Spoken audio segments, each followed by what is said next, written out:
Okay, quick question. Have you ever looked at the clock, seen it's 4 p.m., and thought, wait, where did my day go? Like genuinely no idea what you've been doing. But somehow, everything feels urgent and nothing feels done. Yeah, me too. But here's the thing no one tells you. Time management isn't about doing more, it's about doing less, but doing it on purpose. And once you learn that, managing your time becomes ridiculously simple, actually. Let's be real for a second. Most of us aren't lazy. We're not even that disorganized. We're just overwhelmed and distracted. We've got 17 tabs open in our brain, 4 different group chats buzzing, and a to-do list that looks more like a personal attack than a plan. And the worst part? We think the answer is to try harder. Wake up earlier, stay up later, download one more productivity app. But honestly, it's not about hustling harder, it's about clarity. When you're clear on what actually matters to you, time becomes easy to manage because you stop trying to do everything and start choosing what's worth your attention. So today, I'm going to share how I figured this out and how you can too. This isn't going to be some robotic, planner-obsessed, color-coded life system. Nope. This is real life. I'm tired, I'm busy, and I need something that actually works type of time management. Let's get into it. A few months ago, I had this day. It started at 8 a.m. with me saying, "Today, I have to get stuff done." By 11 a.m., I was deep into a YouTube spiral about why whales sleep vertically. At 1 p.m., I was researching productivity hacks on TikTok. By 4 p.m., I had a headache, 47 open tabs, and 0 completed tasks. That was my turning point. I realized this isn't a time problem. This is an attention problem. And if I wanted to fix it, I needed to start managing my focus, not just my hours. So here's what I did. First, I stopped asking, how can I do more? And I started asking, what's actually worth doing? That one question changed everything, because here's the truth. Not all tasks are created equal. Some things move your life forward. Some just make you feel busy. And if you treat them all the same, your day turns into chaos. So I made this rule for myself. If something doesn't matter in 6 months, I won't let it hijack my next 6 hours. Simple, but powerful. Let me tell you the weirdest thing that happened when I started living like this. I got more done in less time. I stopped multitasking. I quit trying to be available 24/7. I picked 3 important things a day, just 3, and focused on doing those well. And suddenly, I wasn't exhausted anymore. I had free evenings. My brain wasn't buzzing with should have done this thoughts at midnight, all because I stopped letting everything feel urgent. You don't need a perfect schedule. You just need a priority. You've probably heard this story before, but it hit different when I really got it. A professor stands in front of his class with an empty jar. He fills it with big rocks. Then he asks, "Is it full?" The students say, "Yeah." Then he pours in pebbles. They settle into the spaces between the rocks. "Now is it full?" They nod. Then he adds sand. It fills the rest. And finally, water. Moral of the story? If he'd started with the sand or the water, the big rocks wouldn't have fit. That jar? That's your day. The big rocks are your real priorities, your values, your health, your goals. If you don't start with those, the pebbles, the sand, the noise, it'll take over. Start your day with your rocks. Even just one big rock. Protect it like it's sacred, because it is.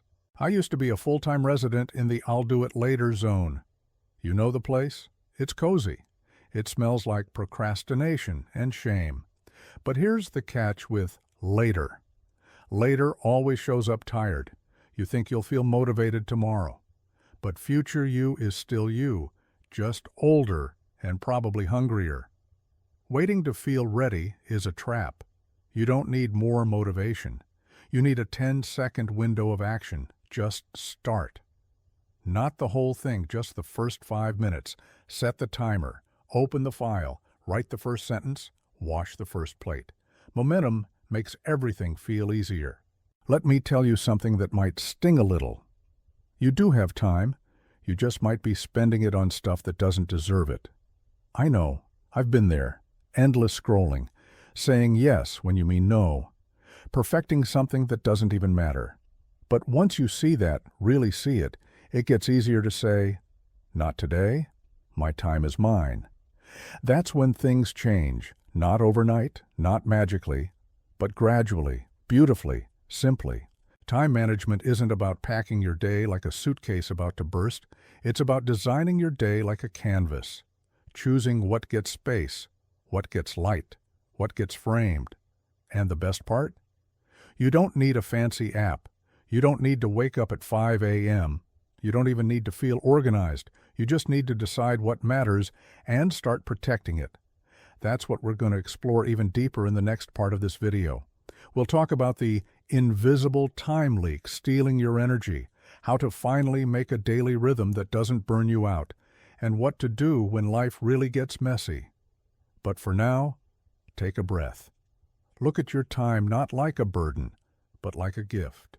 Because when you stop letting the world manage your day, you finally start managing your life. All right, let's get into it. Now that you've got this fresh perspective, your time is a canvas, not a calendar. It's time to talk about the sneakiest part of all. The invisible time leaks. These are the things that quietly steal your hours without you even realizing it. And no, I'm not just talking about social media, although, yeah, that's a big one. I'm talking about that extra scroll when you're just checking something. That moment you overthink a reply for 10 minutes and still don't send it. That meeting you didn't need to be in but showed up anyway because it's better to be safe. That guilt loop you go into after wasting time, which, by the way, wastes even more time. The truth is, we don't lose time in hours. We lose it in fragments. And when your day is full of tiny mental tabs left open, you don't just lose time, you lose focus. You lose energy. You lose momentum.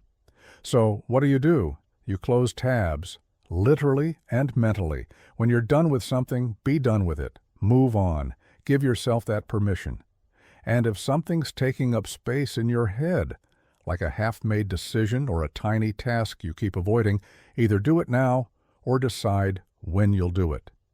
Because mental clutter is the #1 reason we feel busy but go nowhere. Now let's talk about something people always overcomplicate: routines. If you're imagining some Pinterest-perfect, minute-by-minute plan with color-coded time blocks, stop. This isn't about perfection. This is about rhythm. You don't need a morning routine. You need a morning rhythm that fits you, a rhythm that gently leads your brain into focus. Here's mine, just to show you how simple it can be. I wake up. I don't check my phone. I drink water. I stretch a little. I look at my one main priority for the day. And then I begin. That's it. No journaling for 45 minutes. No cold plunge. No kale smoothie with moon water. Simple, grounding, repeatable. Because it's not what you do once in a while that changes your life. It's what you repeat with ease. A good rhythm should feel like a playlist your body loves, not a performance you're trying to impress people with. And when your rhythm feels like you, not a version of you trying to be someone else, that's when it sticks.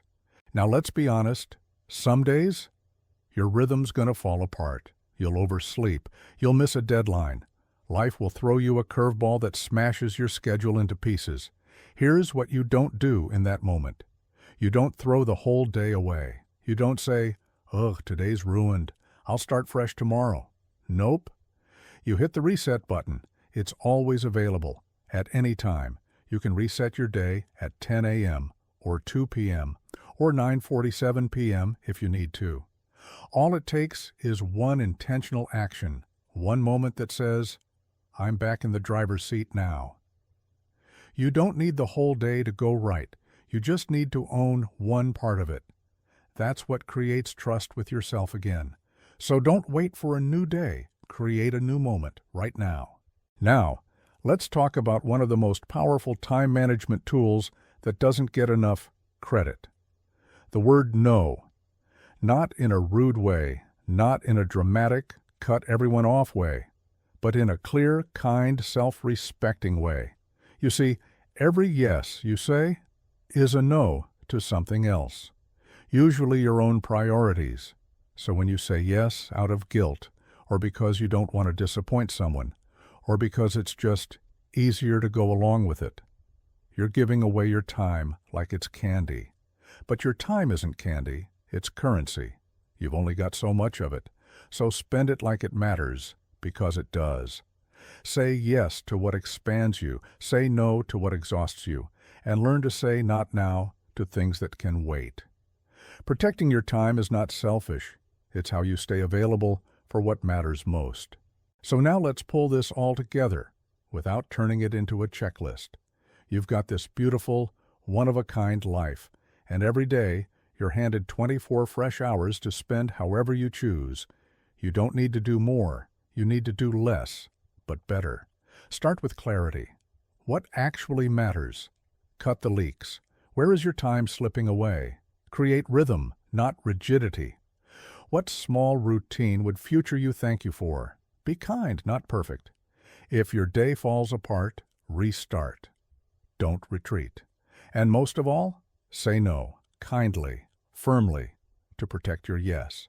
Time management isn't about controlling your life. It's about reclaiming it. It's a quiet kind of power, the kind that doesn't shout, but shows up. In the peace you feel when you end the day proud. In the stillness of knowing you did what mattered. In the confidence of moving forward, not faster, but with purpose. So the next time you catch yourself spiraling into, I don't have time, pause, take a breath, and remember, time management is ridiculously simple, actually. You just have to stop trying to control the clock and start choosing how you show up for yourself. So if this message hit home for you today, if even one part made you pause and think, wow, I needed to hear that, then don't just nod and move on. Do something with it. Take one idea from this video, just one, and try it today. Maybe it's writing down your real priorities. Maybe it's closing a mental tab that's been open too long. Maybe it's saying a small but powerful no. Whatever it is, start small, but start. Because nothing changes until you do. And every moment you choose yourself, you're rewriting your story, one decision, 1 hour, one rhythm at a time. And hey, if this kind of content helps you feel more in control, more grounded, more you again, I'd love to have you stick around. So hit that like button if this made your day clearer. Subscribe if you want more videos that simplify the stuff life tries to overcomplicate. And leave a comment telling me, what's one way you're going to manage your time differently starting today? I read every single one. We're all figuring it out, but you're doing better than you think. So breathe, take your time back, and remember, you don't need more hours, just more intention. Thanks for watching. I'll see you in the next one. Until then, protect your time, protect your peace, and keep showing up for you.